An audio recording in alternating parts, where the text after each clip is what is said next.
දැන් අපි බලමු routing ගැන. routing කියන්නේ finding the best path from one place to destination. ඒ කියන්නේ දැන් routers මෙහෙම ගොඩක් connect කරලා තියෙනවා මොකරි ලොකු network එකක. මේක router එකක ඉඳන් අපිට තව තැනකට යන්න ඕනේ. ඒ යන්න නම් යන්න පුළුවන් හොඳම path එක මොකක්ද කියලා. يعني අර ඔයගොල්ලෝ මතකයි නේද මේකත් තිබ්බනේ DSLR graph theory වල.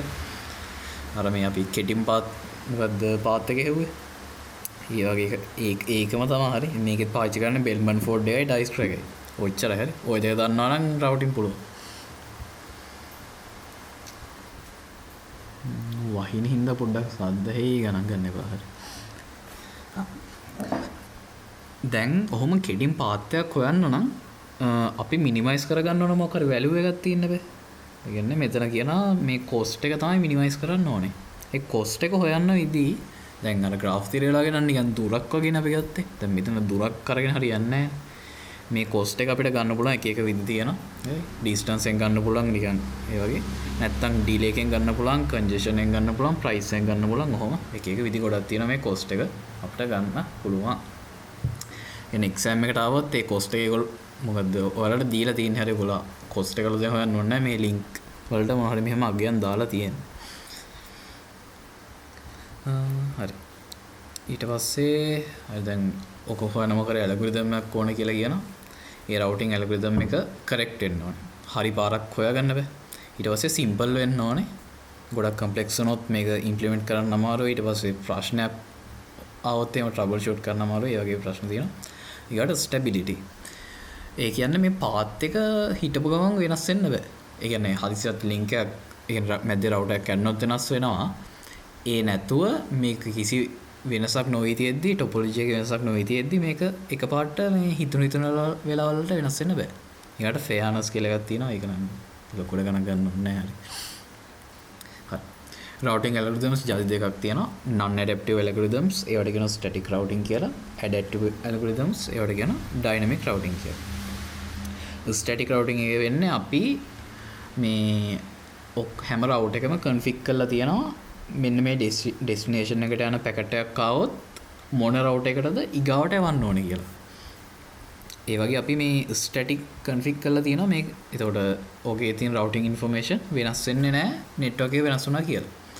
dynamic එක වෙන්නේ ඒක වෙනස් වෙන්න පුළුවන් මොකද network එක වෙනස් වුණොත්. හදිසියවත් මේ router එකක් වැඩ කරන්නේ නැතුව ගියොත් ආයෙ අලුත් path එකක් මෙයා හොයාගන්න. හරි මේ නිකන් router එකක් ඇතුලේ වෙන්නේ මොකද්ද කියලා වගේ එකක් තියෙන්නේ. හරි static routing බලන්න manually configured routing tables මේ මෙහෙම එකකුත් අපි කරානේ මට මතක විදියට මේ practical වල කියන්නේ දැන් මේ router එකක් තියෙනවා මේක අපි ගිහින් manually config කරනවා මෙන්න මේ network එකට යන packet එකක් ආවොත් ඊගාවට යන්න ඕනේ කොහටද කියලා දැන් මෙතන මොකක්ද තියෙන්නේ 1.0 නේ එතකොට මේක තමයි direct 1 කියලා තියෙන link එක මෙයා හරි එතකොට මේ destination IP එක තියෙන එකක් ආවොත් යවන්න ඕනේ මේ direct 1 එක කරා. ඊට ඒ වගේම තමයි මේ 2 කියන එකක් ආවොත් direct 2 එක කරා යවන්න. හරි. මේකත් ඒ වගේ තමයි හරි. හරි දෙයක් නැහැ. මෙතන direct එකක් තියෙනවා. මෙතන මැද්දෙත් දැන් routers දෙකක් connect කරලා තියෙනවා. එතකොට මේ මැද්දේ පොඩි broadcast domain එකක් තියෙනවා. එතකොට මෙතනත් වෙනම network එකක් තියෙනවා. එතකොට මෙතන මොකක්ද තියෙන්නේ 3.0 කියන මේකනේ. හදිසියත් මේ පැත්තේ ඉඳන් කොහොම මේ 3.0ට යන පැකට් එකක් ආවා කියලා හිතන්නකෝ. එතකොට එයා මුලින්ම 8ට එනවා. ඒ බලනවා මේ පැකට් එක යනවනේ කොහටද කියලා. දැන් 1.0 එක නෙමෙයි 2.0 එක නෙමෙයි 3.0 නේ. 3.0 නම් මේ මෙතන පොඩ්ඩක් මේ මාරු වෙන්න ඕනේ. හරි මේ 2 කියලාම තියලා හරියන්නේ නැහැ. එතකොට මේ 1 එකෙන් තමයි මෙයා එතකොට එළියට යන්නේ. හරි. ඔහොම ගිහිල්ලා මෙතනට එනවා ආයි මෙයත් බලනවා තමන්ගේ routing 14 table එකේ මොනවද තියෙන්නේ කියලා ඊගාවට යනවා. මේ router එකක් ඇතුළේ අපි config කරාම හරි automatically ආවම හරි routing table එකක් හදනවා. ඒකේ තියෙන මේ මොනවද entries ටික හරි. ඊට පස්සේ තව විදියක් පුළුවන් දැන් අපි අර manually config කරානේ. එහෙම කරන්නේ නැතුව කෙලින්ම මොකද packet එකක් ආවම connect වෙලා තියෙන හැම link එකකටම ඒ packet එක copy කරලා යවන්නත් පුළුවන් වුණා. ඒක ඉතින් ගොඩක් inefficient. මොකද මේ එතකොට අර යන්න පුළුවන් හැම මේ රවුටර් එකටම යන්න හදනවනේ. එතකොට ඒකින්ද සිලෙක්ටිව් ෆ්ලඩින් කියලා එකක ඒවා තියෙනවා. ඒවා ගැන මොනවක්වත් කියලා නැහැ. හරි නිකන් මතක තියාගන්න. හොප් කවුන්ට් එකෙන් කරන්නේ අර පැකට් එක අපිට අයින් කරගන්න බෑ. මොකද ටික වෙලා ගියට පස්සේ.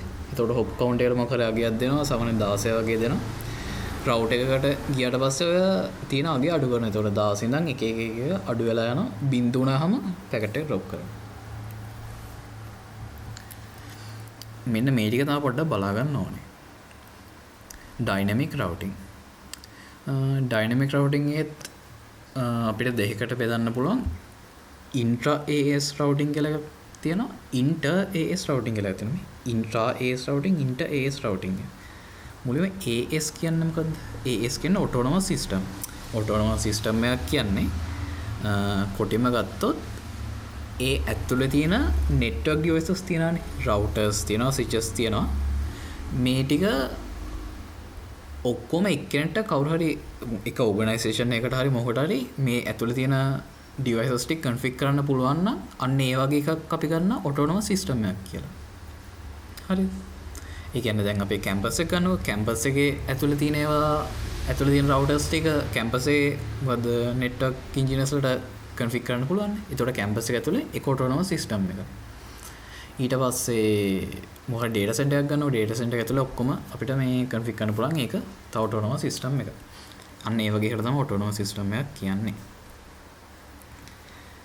එතකොට ඉන්ට්‍රා AS රවුටින් කියන්නේ ඒ වගේ ඔටෝනොමස් සිස්ටම් එකක් ඇතුලේ රවුටින් කරන්නේ කොහොමද කියලා බලන එක තමයි ඉන්ට්‍රා AS රවුටින් කියන්නේ.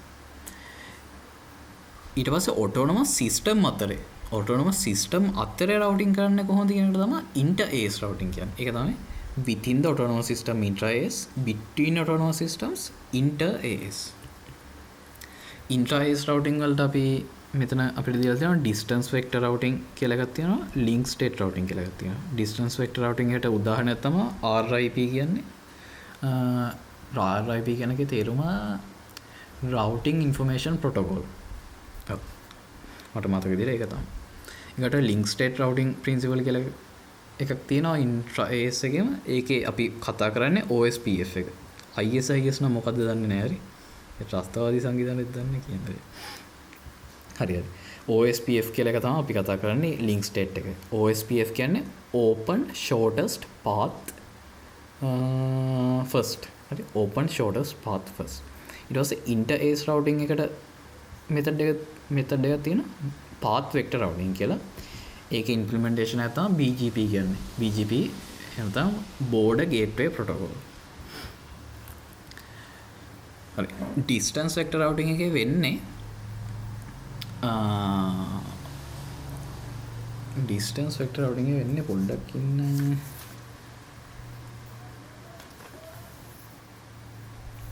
හරි. මේ කියන each router maintains a table having distances to each destination. Each router has cost information to its neighbors after calculating the best path to each destination. It sends them. හරි. මෙච්චරයි ඔක දැනගන්න ඕනේ. හරි.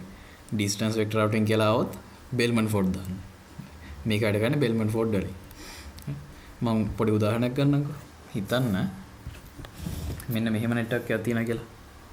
මෙහෙම no routers හතරක් තියෙනවා connector. මෙහෙම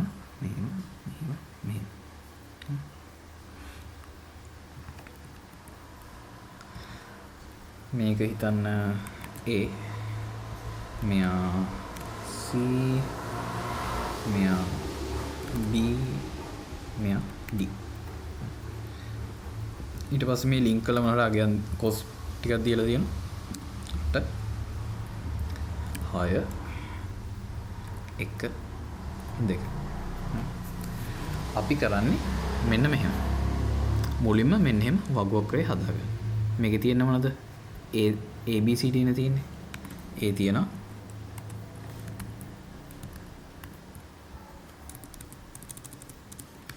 A තියෙනවා. B තියෙනවා. C තියෙනවා. D තියෙනවා. So D. මේකෙත් ඔහොමම තියෙනවා. හරි. A B C ඊට පස්සේ D. ඊට පස්සේ අර ඔයගොල්ලෝ සාමාන්‍ය කරන විදිහටම මේ අර අගයන් ටික දාගෙන යන්න. දැන් මේ අර ඩයගනල් එකේ තියෙන ඔක්කොම බිඳුවනේ. මොන බිඳුව ඔක්කොම. ඊට පස්සේ අර මේ ලින්ක් වල අගයන් ටික දාගෙන යන්න. එතකොට AB නම් 6. එතකොට 6යි මේකත් 6යි AC නම් 8යි මේකත් 8යි AD නම් 3යි මේකත් 3යි. ඊට පස්සේ බලමු BC ගත්තොත් 1යි BC ගත්තොත් 1යි BD ගත්තොත් 2යි BD ගත්තොත් 2යි CD කනෙක්ට් කරලා නැහැනේ. ඒකට අපි ඉන්ෆිනිටි කියලා දානවා. ඊට පස්සේ කරන්නේ පොඩ්ඩක් ඉන්න.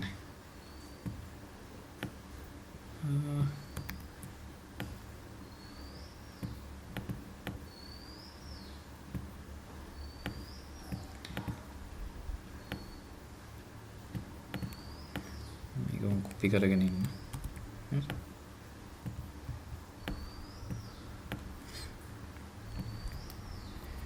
ඊට පස්සේ කරන්නේ ඕකෙම මෙන්න මෙහෙමත් බල බල යනවා. කොහොමද කරන්නේ? පොඩ්ඩක් ඉන්න.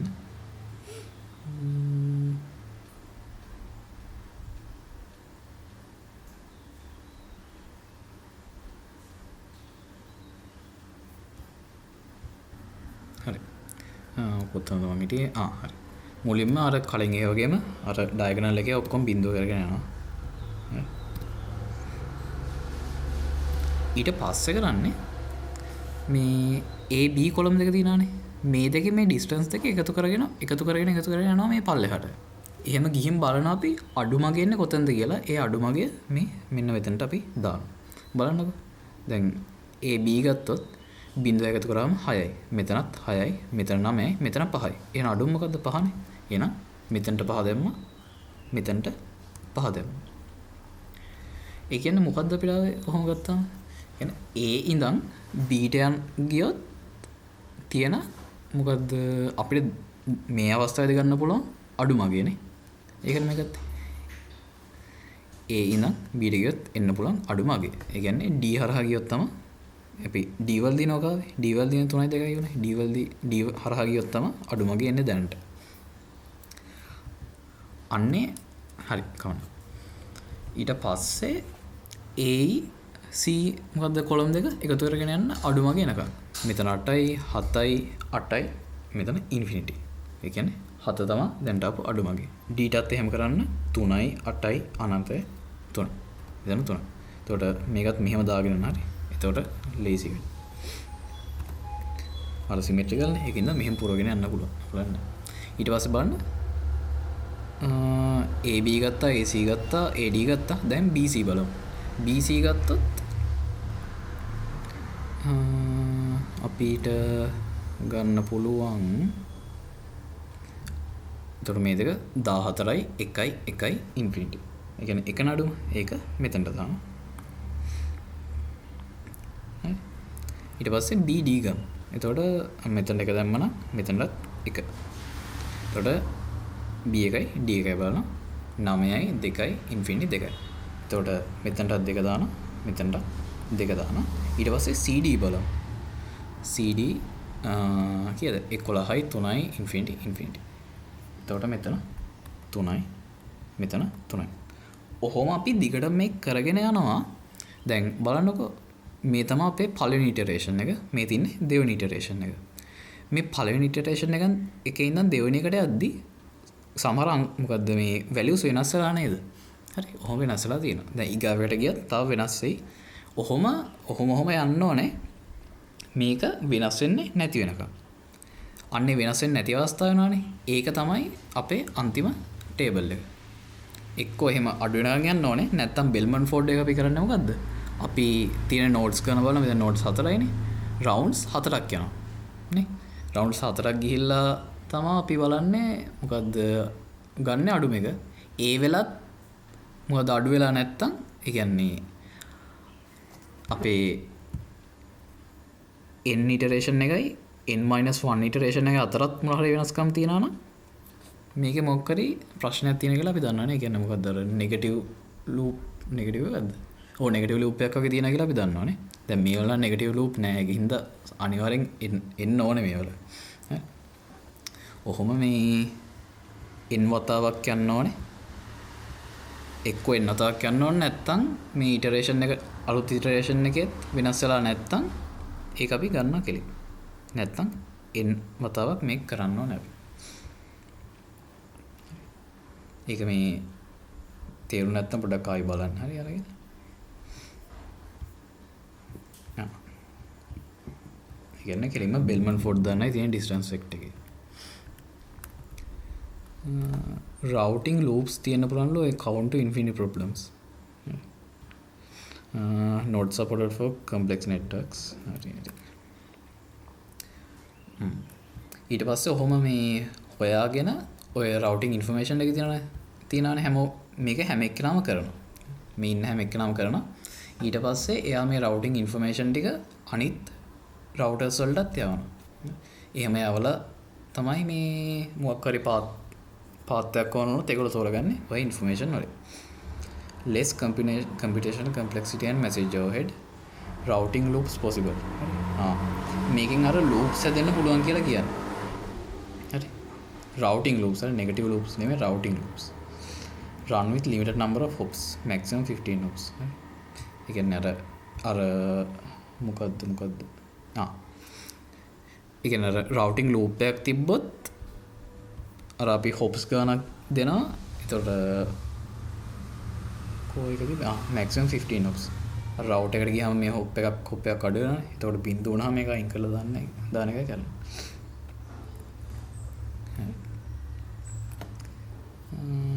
ඊකට link state routing කියලා එකක් තියෙනවා.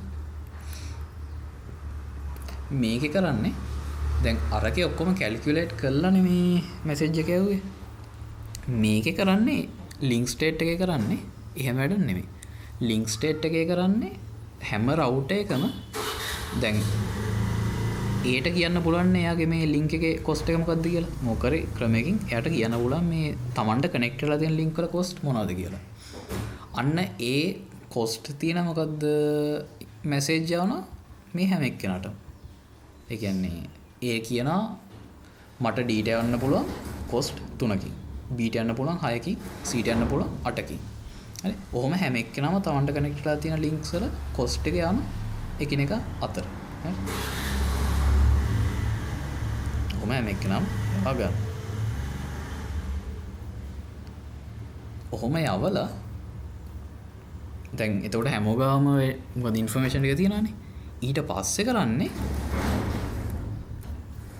දැන් හැමෝගාම ඉන්ෆර්මේෂන් ටික නා මොකද්ද ඔකට ඩයික්ස්ට්‍රා දානවා. හරි. මම ඩයික්ස්ට්‍රා කියලා දෙන්නේ නැහැ. ඉතින් ඩයික්ස්ට්‍රා දන්නවනේ.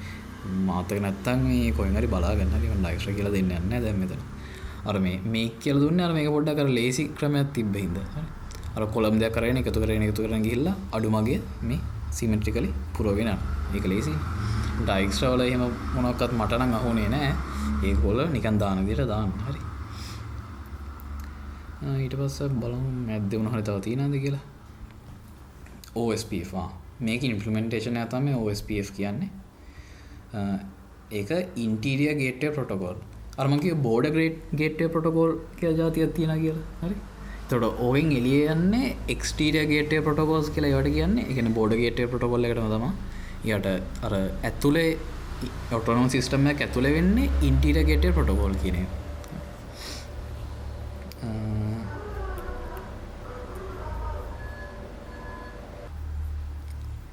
It was again OSPF features. A link state routing principle uses Dijkstra's algorithm. Right?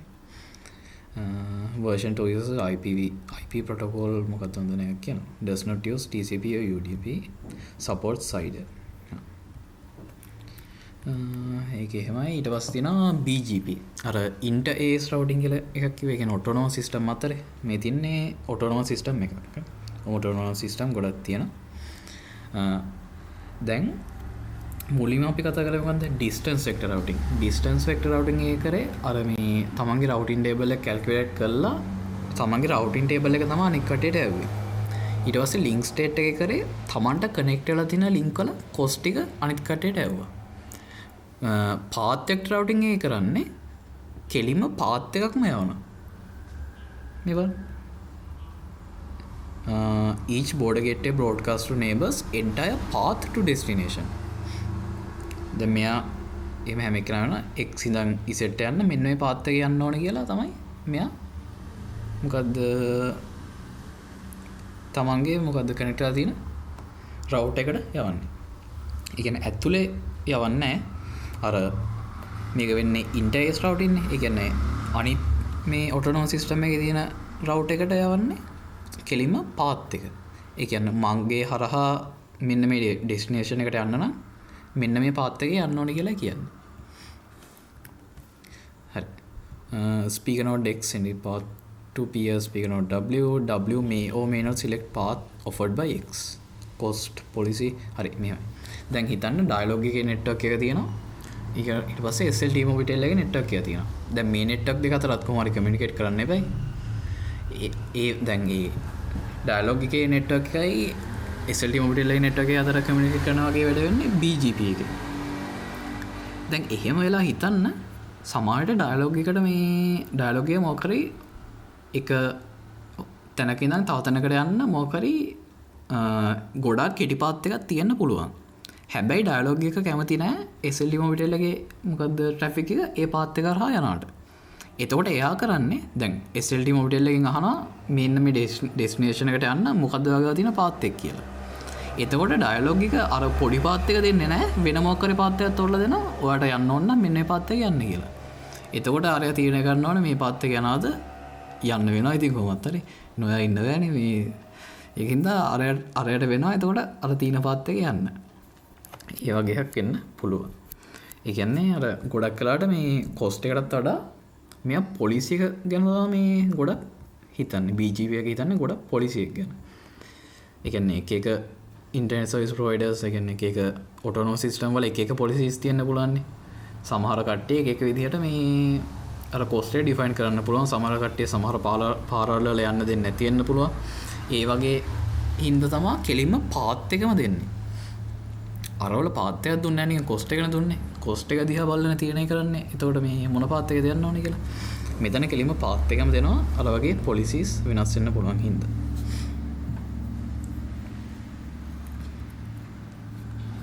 හරි. මේ තව පොඩි නිකන් ඒ කියන්නේ ටර්මිනොලොජි එකක් හරි. ඒ කියන්නේ මේ OSPF එකේ අර එයා හැමෝටම යනවනේ මේ ලින්ක් තමන්ගේ ලින්ක් කරලා තියෙන කොස්ට් එක. අන්න ඒකට නමක් කියනවා මේ LSS කියලා. මොකක්ද ඊුනේ?